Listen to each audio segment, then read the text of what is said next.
Lisbon breathed like a living canvas, sun spilling golden over terracotta rooftops, fado music drifting from alleyways where tourists lingered in soft twilight.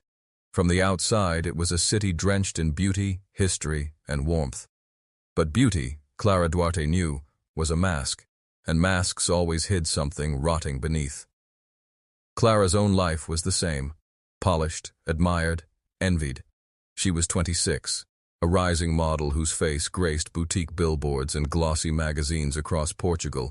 She moved with the elegance of someone used to being watched, but the eyes never saw the truth.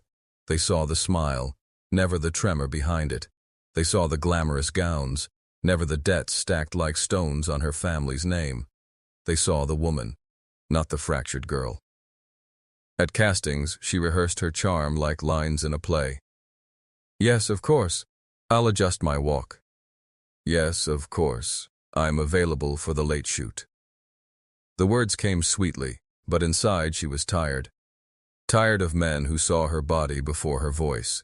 Tired of agents who measured her by inches and pounds. Tired of the hollow praise that evaporated when the lights dimmed. But then there was Lisbon at night. When the streets thinned and the city hummed with secrets, Clara allowed herself to dissolve. She slipped into bars tucked beneath arches, sat by strangers whose names she never asked, and tasted anonymity like it was wine. It was in one of these nights, between music and dim candlelight, that she first saw Miguel. He was not young, not polished like the men in her industry, but his presence cut through the room.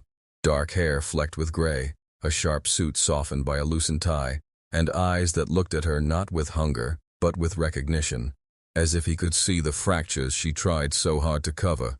"Do you always sit alone?" he asked, voice low, words carrying the faintest tremor of curiosity.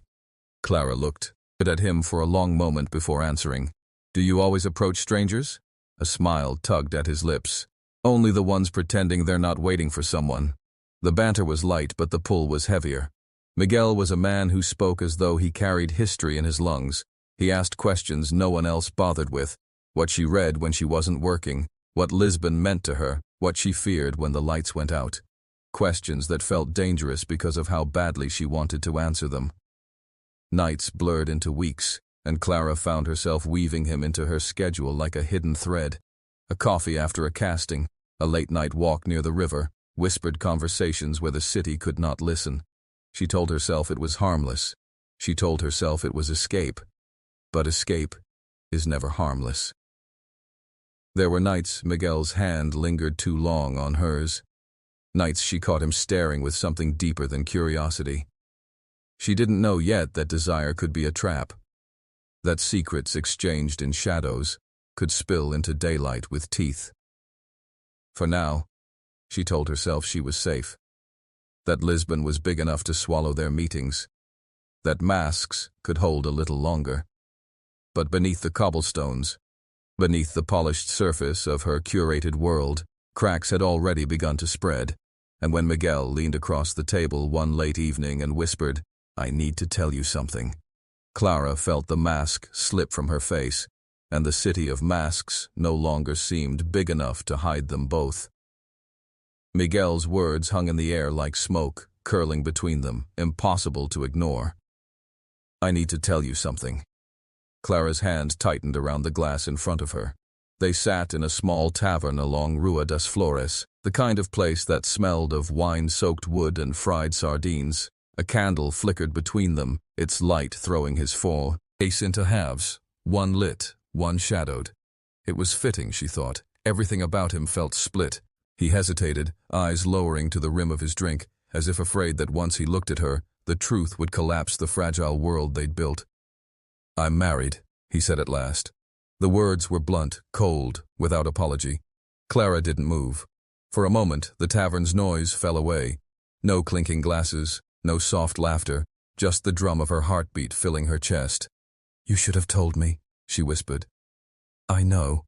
His fingers fidgeted with his wedding band, turning it round and round, as if it had only just reappeared on his hand. "But I couldn't. I didn't want to lose this, to lose you." Clara pulled back in her chair, distance her only shield. Married. The word burned through her like acid. Every kiss, every late-night walk, every secret, all built on a lie. She should have left then. She should have walked out, paid her share, and disappeared into the night. But Miguel leaned forward, desperation in his eyes, and something inside her froze. "My marriage," he said, voice breaking, "is nothing but ashes. We live together, but we are strangers. I tried to leave once, but there are debts, complications, people who—" He trailed off, biting his lip as though words themselves could betray him. "People who what?" Clara pressed. His silence was an answer, darker than any confession. She rose to go, but his hand caught hers, grip trembling. "Clara, please. I've never felt alive until you. You think I meant to deceive you? Maybe I did. But I can't let you go. Not now." She hated that his words pulled at her, that the sharp edges of betrayal dulled under the weight of his voice. That was Miguel's danger. He didn't ask for sympathy, yet it spilled toward him like a tide. Clara left the tavern that night with questions pounding through her skull. She walked the narrow streets of Lisbon, rain misting over cobblestones, her heels echoing too loudly in the dark. Ride. Debt. Shadows in his voice. Why hadn't she ended it? Why did her body ache not from disgust, but from longing still? In her apartment she collapsed on the couch, phone buzzing with a new message. "I'm sorry. I'll explain everything. Please don't shut me out." Her fingers hovered over the screen. She should block him, delete the thread, erase his number. But instead she typed, "One chance. No more lies." Miguel's reply came instantly, as if he'd been waiting, staring at the screen, desperate for her words. "I swear it." But people don't change with a promise, Clara knew. Secrets only multiply. That night she lay awake, listening to the hum of the city outside her window. She thought of the way Miguel's hand trembled on hers, of the way his voice cracked like a confession dragged from a guilty man. She thought of the fear that flickered behind his eyes when he mentioned debts, and the silence that followed. Clara didn't realize it yet, but she wasn't the only one living with masks. Miguel had built his life from them, and one had just slipped. Behind it, more waited. Masks of betrayal, of fear, of danger that didn't belong only to him. And as she stared at the phone on her nightstand, vibrating with another message, she understood one thing with clarity. Whatever this was, it wasn't over. It had only just begun. The days that followed blurred into smoke. Clara thought she had ended it, thought the truth of Miguel's marriage would be enough to sever their fragile connection. Yet her phone betrayed her resolve. The first message came the next morning. "I can't breathe without you." Clara deleted it without replying. By noon, another appeared. "One mistake doesn't erase what we are."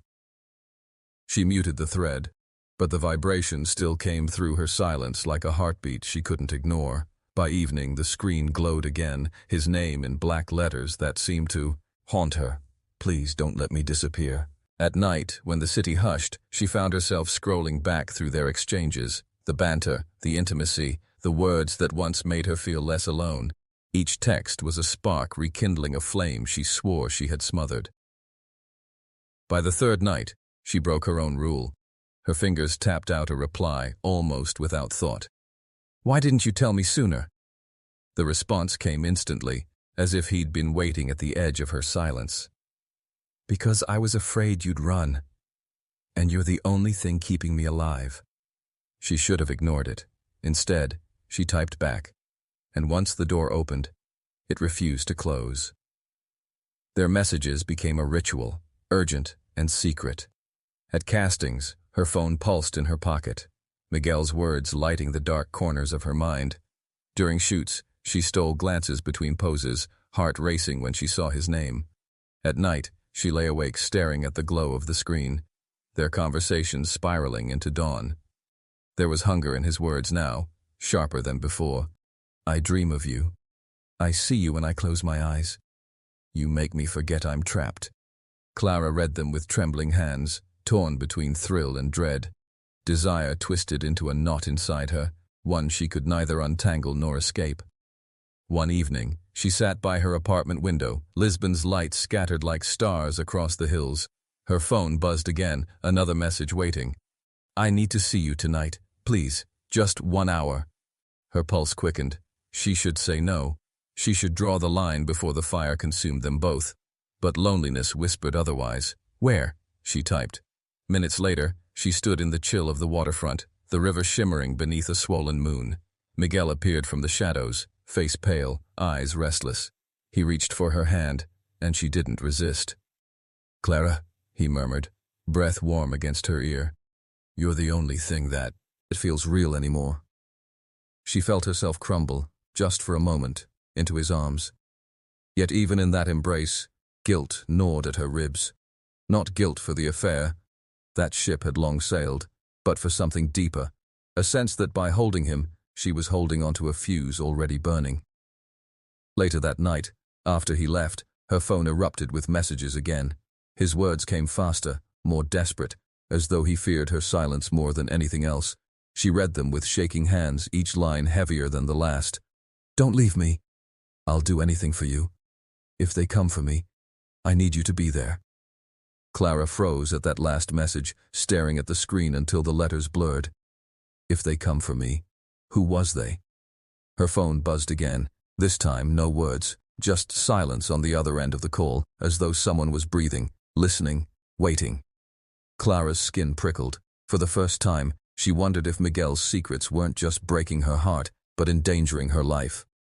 Clara told herself the message was nothing, just Miguel being dramatic, tangled in debts and a marriage he refused to leave.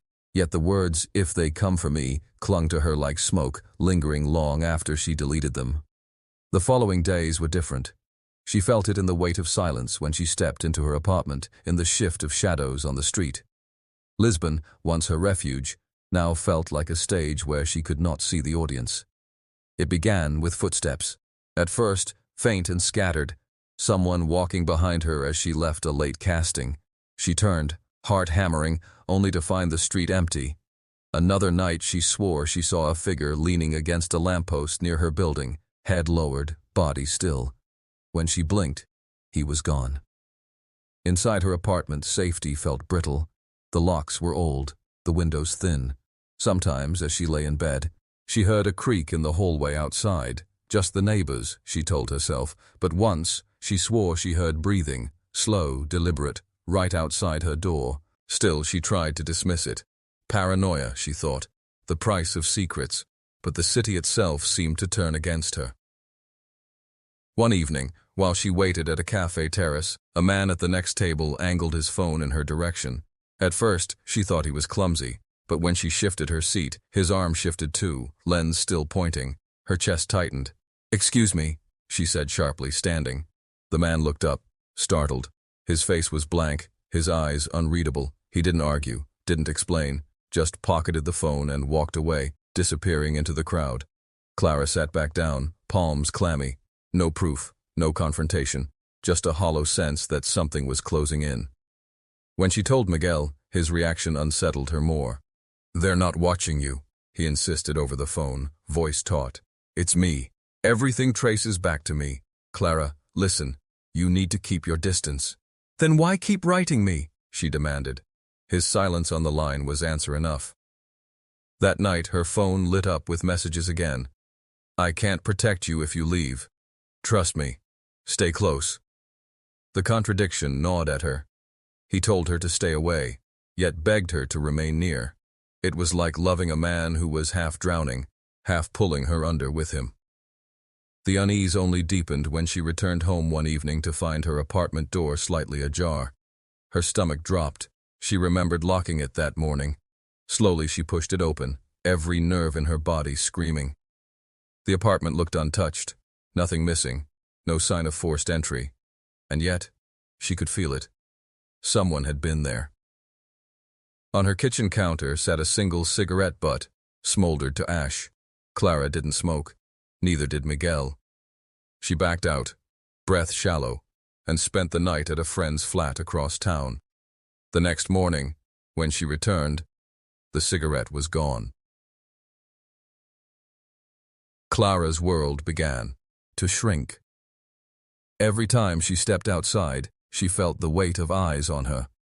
At photo shoots, She thought she saw the same man lingering near the studio doors, face obscured by a cap. At night, when the city fell quiet, she closed her curtains and double-checked the locks, though it never felt like enough. Lisbon's beauty had curdled into menace. The cobblestones she once adored now echoed with unseen footsteps. The tiled walls seemed to listen, and beneath it all, Clara carried the sinking certainty that Miguel's confession had not just fractured her heart, it had painted a target on her back. She would demand answers from him soon, answers he could no longer hide. The night was heavy with rain, each drop striking the windows like a warning. Clara sat alone in her apartment, lights dimmed, staring at the cigarette memory that would not leave her mind. She had texted Miguel again and again, demanding he tell her what he was hiding. At last, his reply came. "Meet me. Tonight. No more lies." Her chest tightened. Every instinct told her not to go, but curiosity, fear, and the need for truth pushed her into the storm. They met in a deserted park, rain dripping through the branches overhead. Miguel stood waiting beneath a street lamp, shoulders hunched, face pale in the yellow light. He looked smaller than she remembered, as though the weight of his secrets had ground him down. "You said no more lies?" Clara whispered, stepping closer. Miguel nodded, eyes darting around as if the trees themselves might be listening. "Clara, I'm in trouble. Deeper than you know." "What kind of trouble?" He swallowed hard. "Debts. Bad ones. Men you don't want to cross. I tried to pay them off, but it's never enough. And now," his voice cracked, "now they're watching me. And maybe you." Clara's stomach dropped. "Is that why I feel followed? Why someone was in my apartment?" His silence was confirmation. "Jesus, Miguel," her voice broke, anger and terror colliding. "You brought this to me." "I didn't mean to," he said quickly, stepping closer, rain dripping from his hair.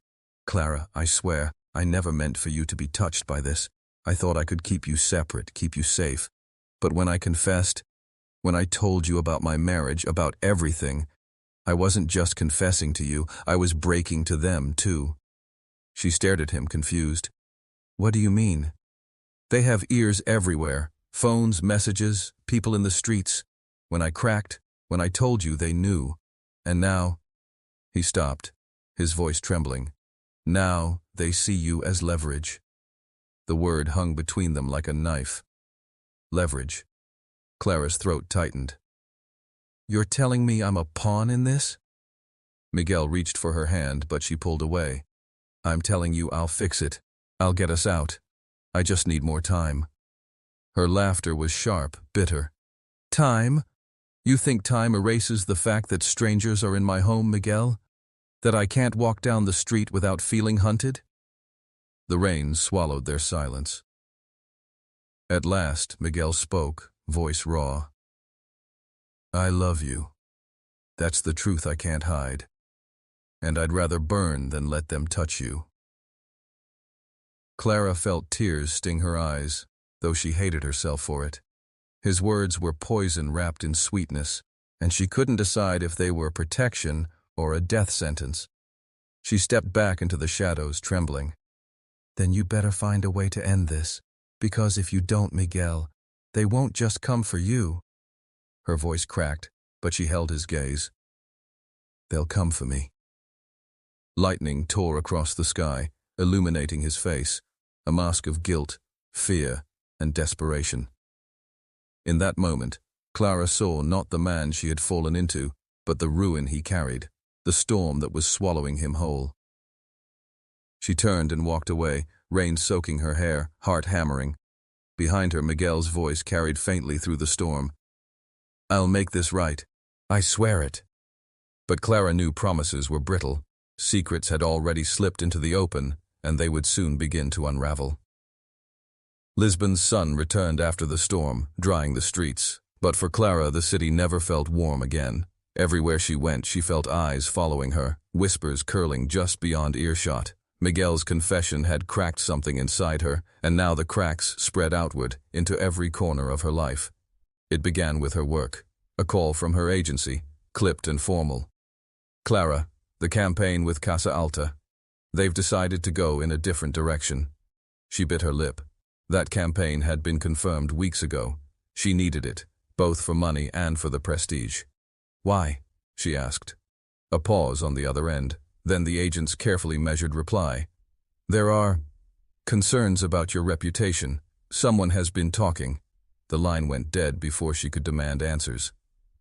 By the week's end, 2 more jobs slipped away. Rumors followed her into studios, subtle but suffocating. She caught the way makeup artists whispered when she entered, the way photographers avoided her gaze.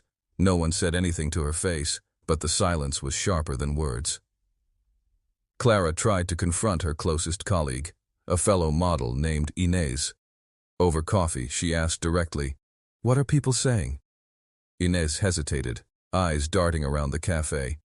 "That you're involved with a married man, that it's not just personal, that he's connected to people you don't want to cross." Clara's stomach clenched. "Who told you that?" "I don't know. It's just out there." Out there. A vague poison spreading faster than she could contain it. At home, the harassment grew sharper. An envelope slid under her door one evening. No words, just a torn photograph of her face from a magazine, a black X slashed across it. She dropped it on the floor, hands trembling. The next night, her phone buzzed with a message from an unknown number. "Stay away from Miguel. Last warning." Her pulse raced as she stared at the screen. Fear dug into her ribs, but so did fury. She hadn't asked for this. She hadn't chosen Miguel's debts, his lies, his shadows. Yet now they were hers to carry.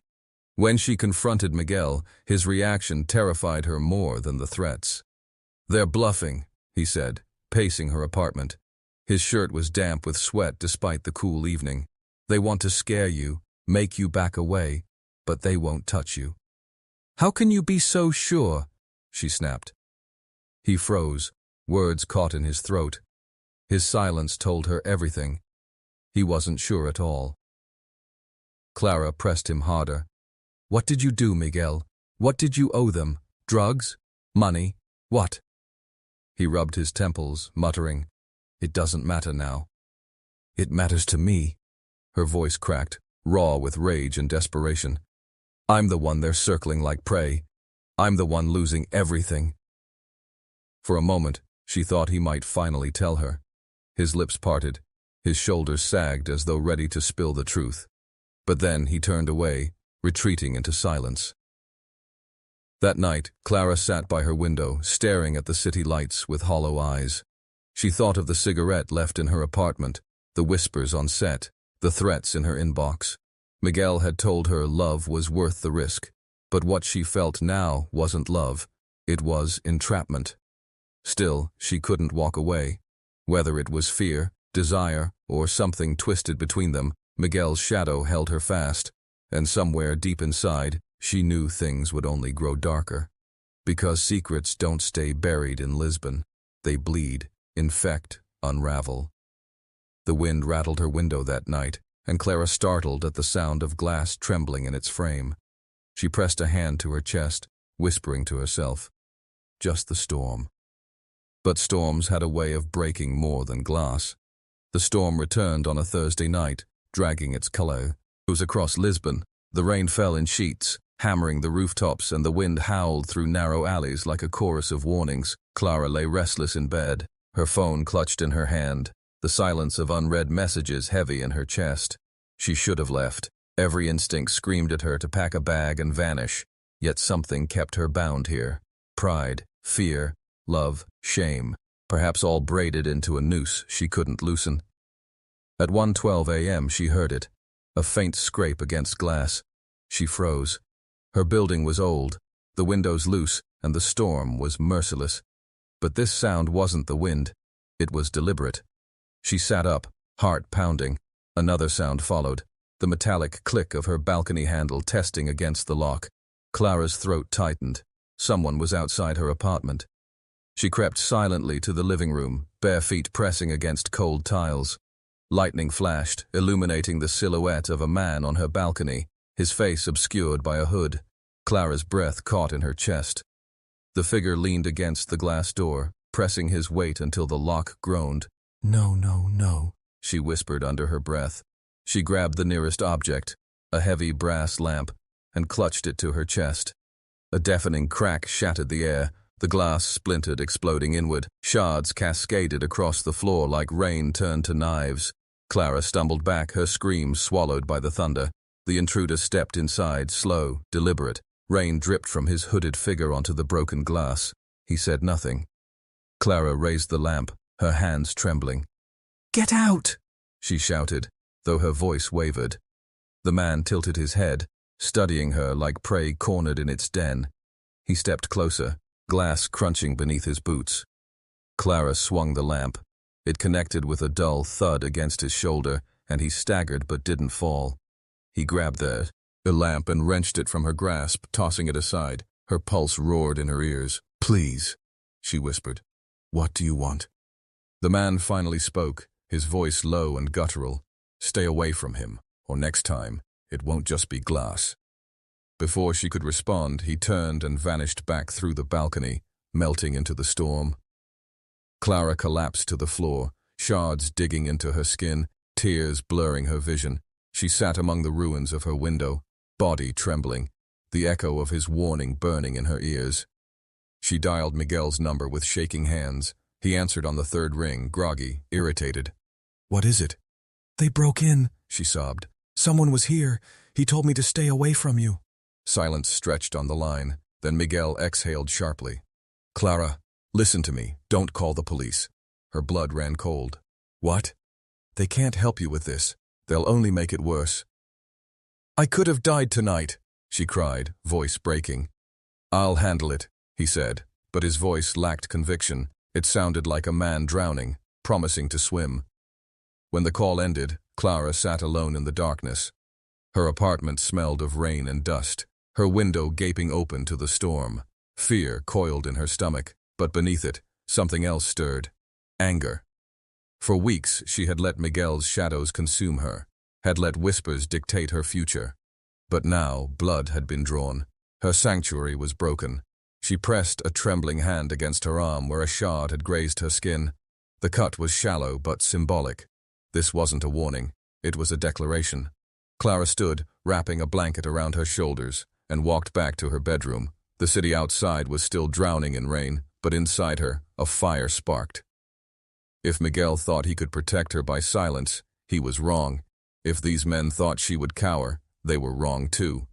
The glass glittered on her floor like scattered stars, fragments of a world that had shattered in a single night. She would not sweep them away just yet. She wanted the reminder. As dawn bled across the horizon, Clara whispered into the pale light, her voice steady for the first time in weeks. "This isn't the end." But she had no idea how close the next beginning would come, or how sharp its edge would cut. The sun rose pale over Lisbon, but Clara felt no warmth in its light. Her apartment reeked of damp wood and broken glass, a crime scene she hadn't dared to report. Every time she thought of calling the police, Miguel's warning replayed in her mind. They'll only make it worse. She barely slept. Her body was raw with tension, her mind gnawed by fear. Yet beneath the exhaustion, something else burned. A determination forged from humiliation. She wasn't going to wait for shadows to break in again.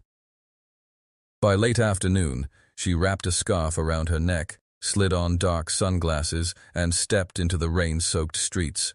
The decision was reckless, she knew, but staying silent was worse.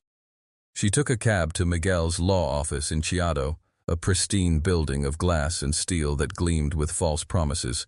Inside, the lobby was quiet, the receptionist distracted. Clara pressed the elevator button with trembling fingers. When the doors opened, Miguel was waiting in his office, pacing.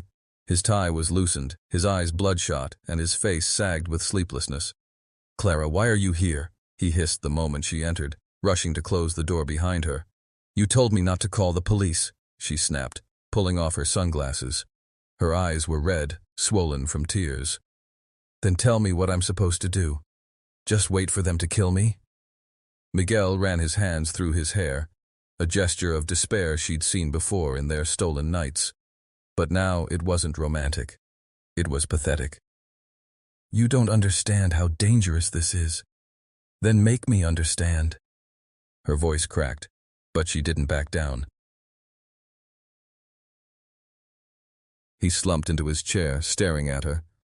They're not just jealous husbands or angry exes. These are men who own half the city. Developers, investors, the kind who build luxury towers by tearing down families. They funded campaigns I worked on. I owe them everything, and they know about us. Clara's stomach lurched. So that's it? I'm collateral damage? Miguel flinched. You were never supposed to get hurt. She laughed bitterly, pacing the office.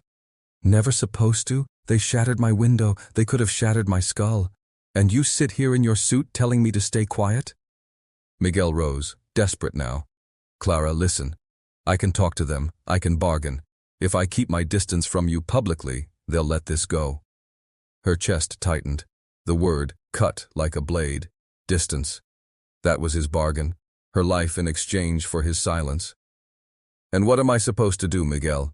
Hide in my apartment until they decide I'm irrelevant? His eyes filled with something between guilt and cowardice. If we end this, if I step away, they'll lose interest. Clara stared at him, a pit opening in her chest. For weeks she had believed in their affair.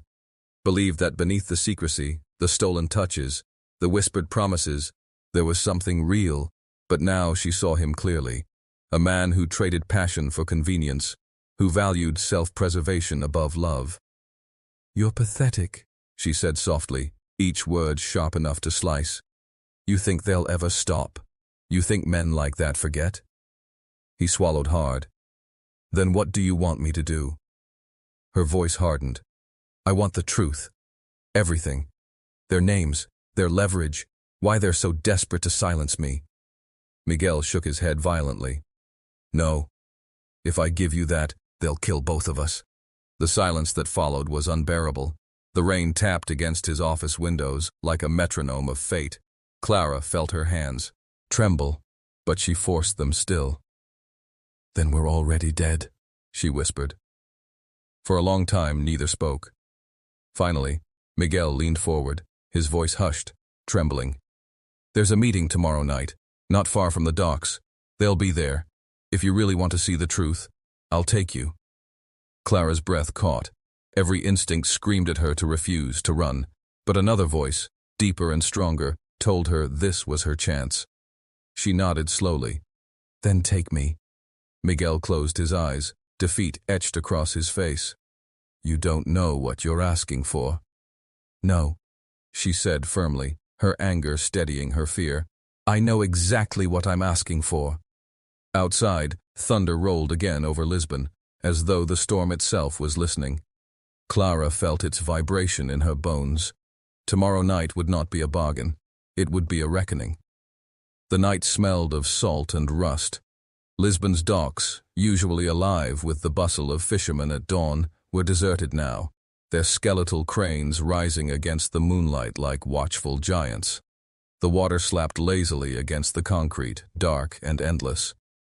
Clara tightened her coat around her frame, her scarf pulled high to hide her face. She followed Miguel at a measured distance, her heels clicking too loudly on the wet pavement. Every sound here felt amplified. The crunch of gravel, the distant hum of a cargo ship, the sigh of the wind threading through abandoned warehouses. Miguel walked ahead stiffly, his silhouette tense, shoulders hunched as though already bracing for blows. He hadn't spoken much since she insisted on coming. His silence was its own confession. He was terrified. They reached a warehouse near the water's edge, its metal siding rusted and tagged with graffiti.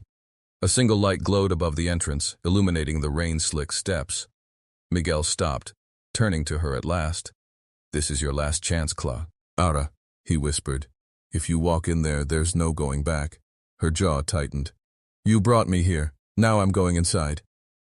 Before he could protest, the door opened. Two men stepped out, dressed in tailored coats that didn't belong in the damp stench of the docks. Their eyes swept over Clara, narrowing with curiosity, then shifted to Miguel with something colder.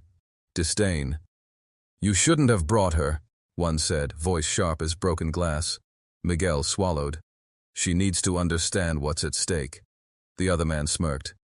Then let her watch. They ushered them inside. The warehouse smelled of gasoline and mildew. Pools of shadow clung to the corners, broken only by the harsh light of a hanging bulb swaying overhead. At a metal table in the center sat 3 men, older, well-fed, their suits immaculate despite the surroundings. Their presence carried weight, the kind that bends cities. Clara's breath caught. These weren't faceless thugs. These were the men who moved money and power through Lisbon's veins. The kind Miguel had described, developers, investors, untouchable in their wealth. The man at the center lifted his gaze, his eyes dark and calculating. "Miguel, you were told to fix your distractions."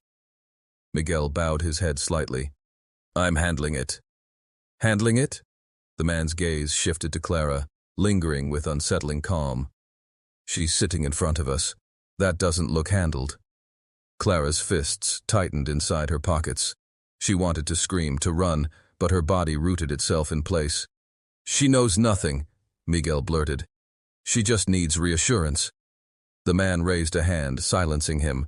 Then he addressed Clara directly. "Tell me, Miss Duarte, do you enjoy your little career? The lights, the cameras, the illusion of control?"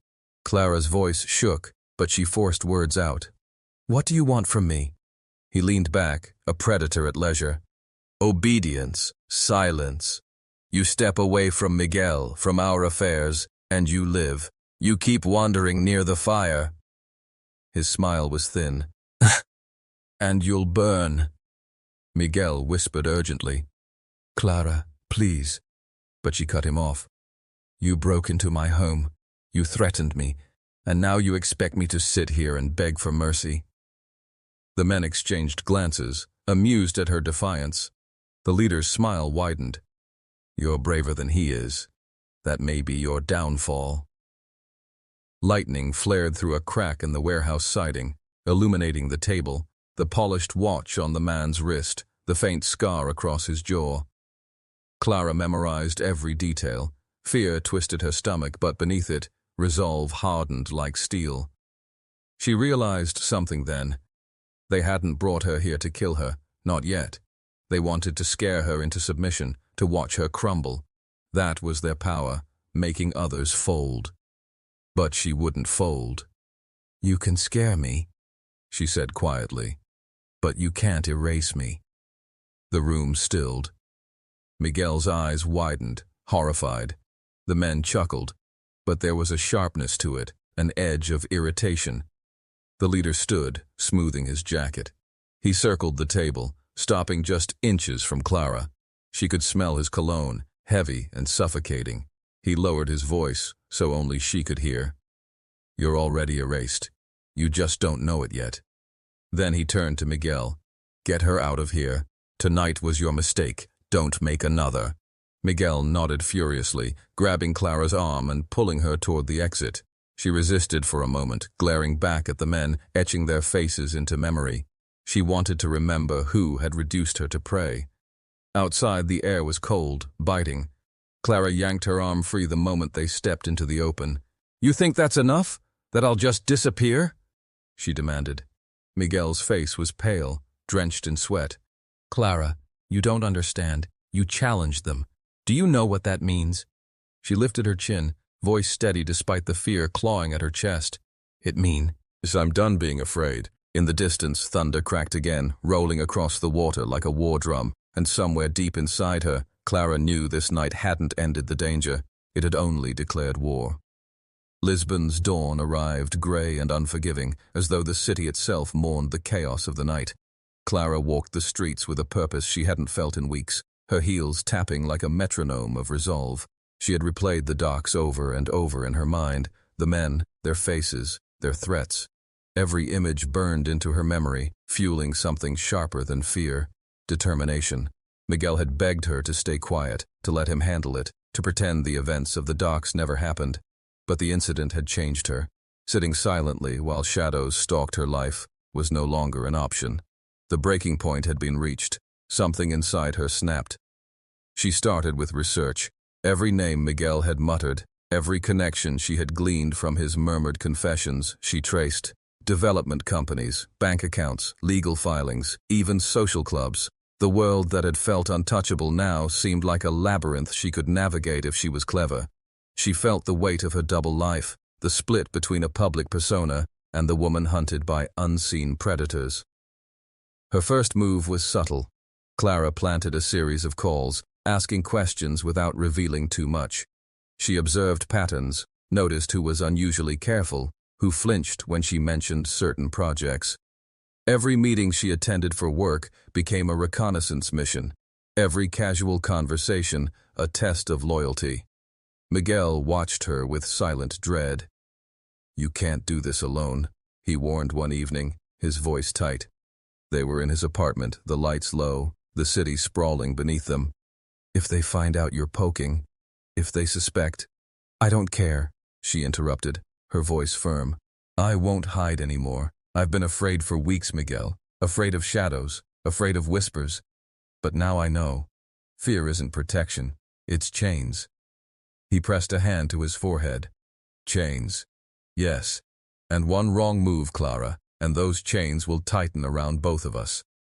She ignored him. Her focus was already on the next step, exposing the men who had cornered her, who had infiltrated her home, who had turned Miguel's secrets into weapons. She drafted emails, left digital breadcrumbs, and recorded conversations with a subtle hand. Every file was encrypted, backed up on multiple drives, each piece a spark ready to ignite. By nightfall, she had a dossier that could shake Lisbon's hidden circles. Each page carried proof, each link a thread unraveling the power structure that had kept her paralyzed. And somewhere in the shadows of the city, she knew someone would notice, eventually. But Clara's breaking point wasn't just about exposure, it was about reclaiming control. She remembered the night of the glass, the shards scattered across her apartment floor, and the cold, calculating eyes of those men. They had believed she was fragile. She would prove them wrong. She called Miguel. "Meet me. Now." He arrived in record time, anxiety etched across his face. "Clara, please, don't do anything rash." "I'm not being rash," she said, holding up the dossier. "I'm taking action. You'll follow me, or you'll stay out of the way." Miguel hesitated. He had always been her protector, her secret lover, the fragile anchor in her storm. But tonight, she needed to be the one steering the vessel. They moved quickly through Lisbon's winding streets, each shadow feeling like a predator, each echo of footsteps a reminder that danger was never far behind. They reached a small office in Baixa, a nondescript building Miguel had identified as one of the men's satellite offices. Clara's pulse pounded. She felt the adrenaline in her veins, a mix of fear and clarity. This was it, the confrontation she had been building toward, the moment when she could either reclaim her life or become another whisper in the city's dark corridors. She slid the dossier across the office desk, the weight of it tangible, as if it carried more than just evidence.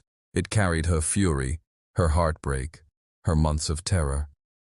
Miguel looked at her wide-eyed. "Clara, this is insane.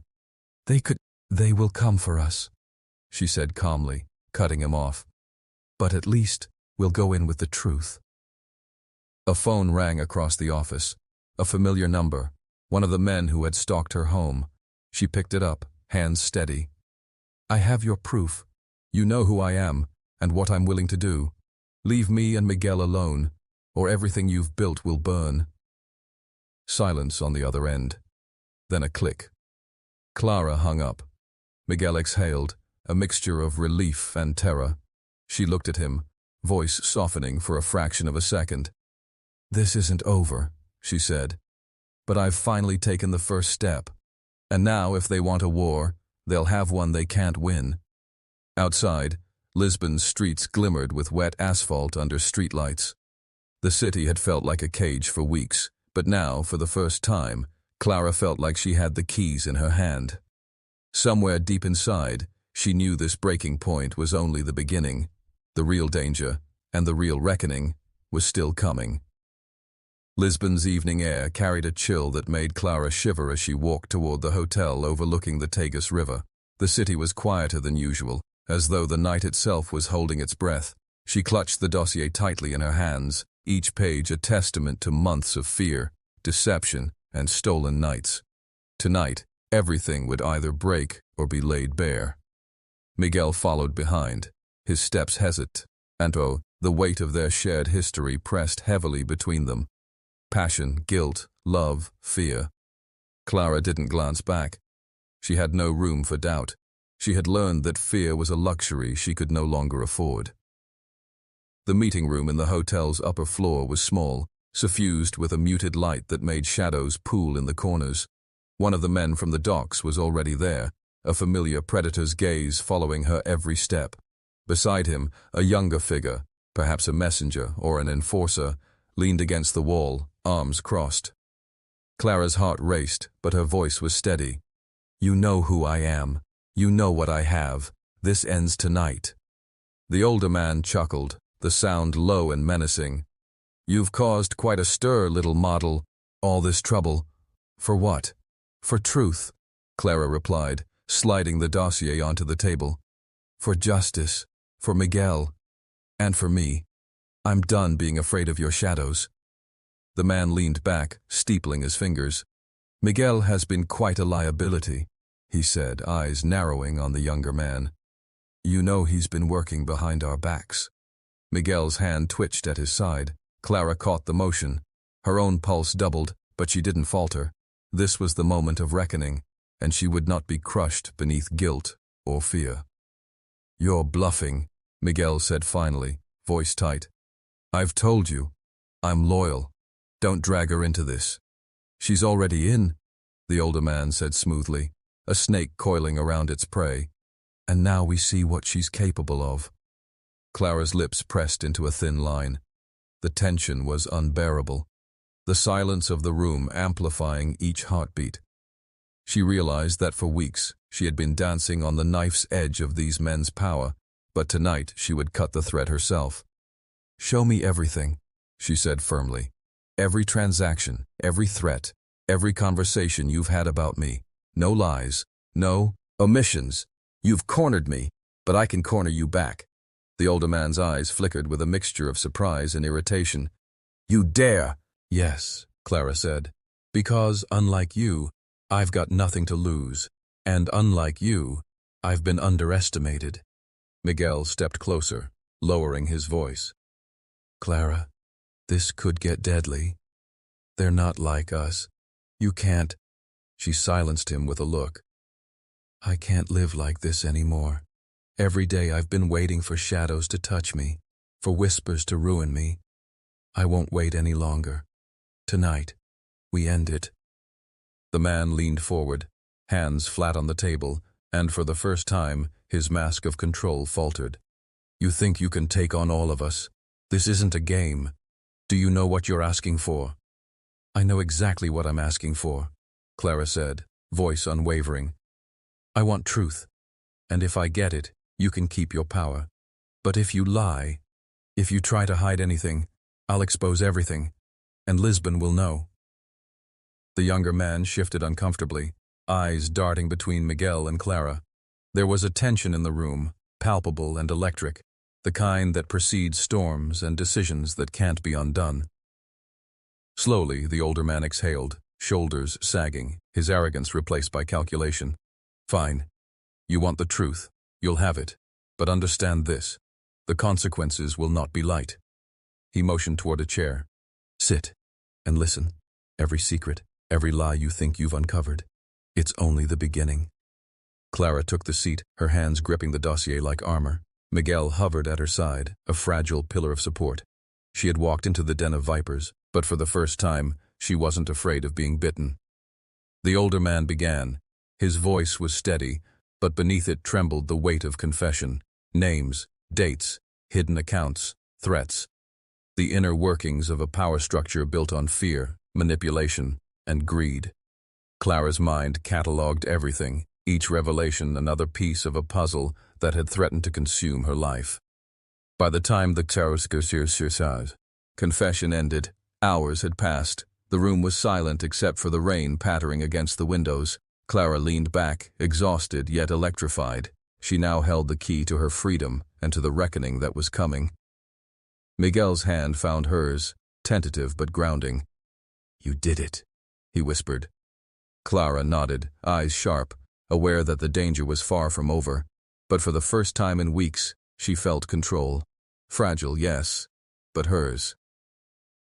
Tonight, The final confession had been given, and with it, the first step toward justice, vengeance, and the end of shadows in her life.